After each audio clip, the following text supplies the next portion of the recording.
guys and gals, and welcome back to the D4A channel. Today, as you can see, we're doing something very different. And we are working on a genuine, real life BMW. Now don't worry, this is a one-day thing to, mix things up a bit. I'm still working very hard on the MR2, and the 4AG is going to be fired up real soon. But this car actually belongs to my cousin, who you have already seen very briefly when he generously helped me carry in that junkyard 4AG a couple of months ago. So enter the cousin. Enter.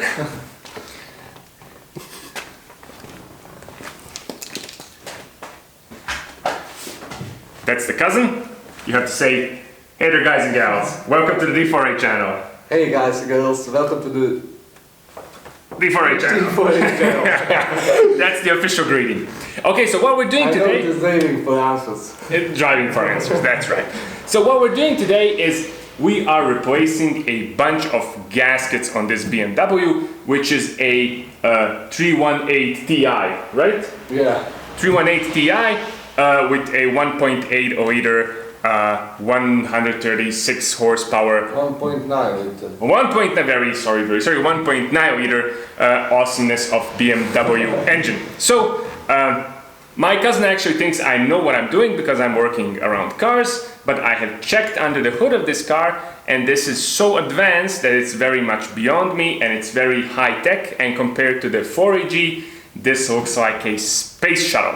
And it actually serves a really good purpose to showcase a theory of mine, and that is that the amount of plastic under the hood of a car increases proportionately with the year of manufacture. Here we have our x-axis. Here we have our y-axis. So let's say these are cars from the 60s. These are cars from the, let's say, 80s. These are cars from the 90s. Let's say these are 2000 and something, and this is 2010 and beyond. And here, let's say, zero plastic, a bit of plastic,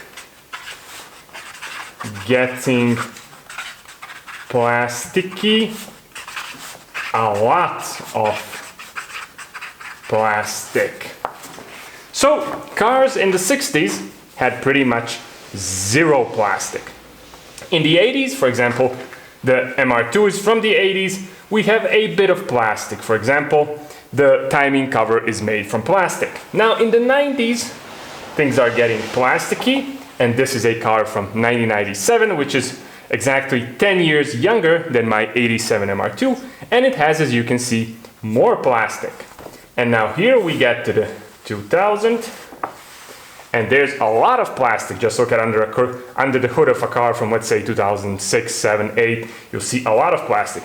And the newer cars, the very new stuff, there's so much plastic. I think the only thing that's not from plastic is the cylinder head and the cylinder block. So as you can see, the theory is perfect and proven, and the younger the car, the more plastic it has.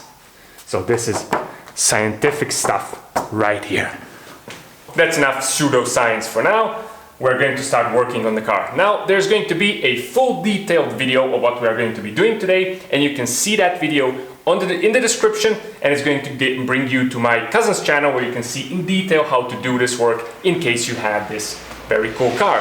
Now what we are going to be replacing is the valve cover gasket, as well as some rubber washers / gasket of the spark plug, which I didn't know spark plugs even needed. So as I told you, space shuttle stuff right there. So no more talking, let's start working.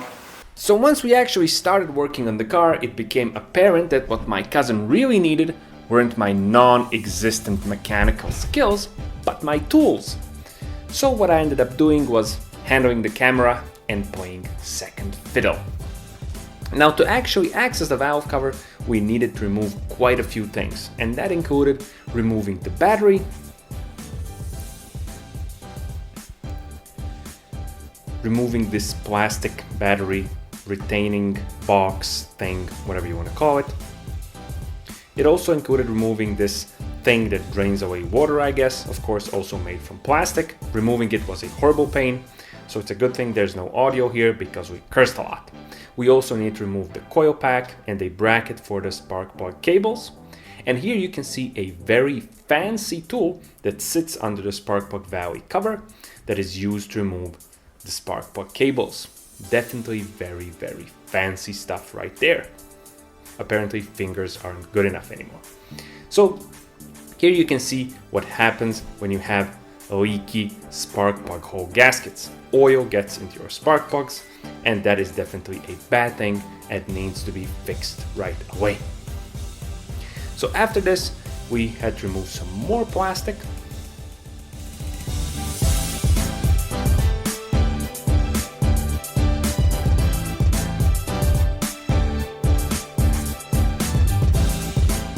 And then we finally had enough room to actually remove the valve cover.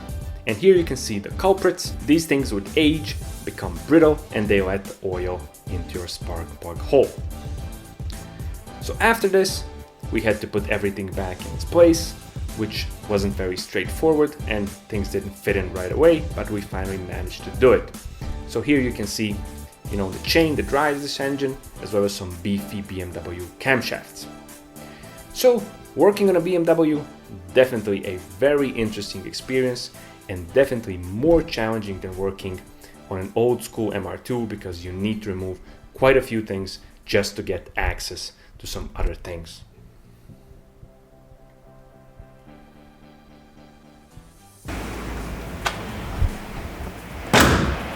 So we are done. And this took a lot longer than we expected, but we are done and we should not have any more oil leaks on the spark plugs of this lovely BMW. Now, while we're working on the car, I also thought about that this might be a great car to start doing some, reviews and drives of other cars on the D4A channel. Now, if you're interested in that and if you want to see me do a review and drive of this cool BMW, let me know in the comment section because I would love to hear your opinion. So that's pretty much it for today. As always, don't forget to share, like, comment and subscribe, and I'll be seeing you soon on the D4A channel.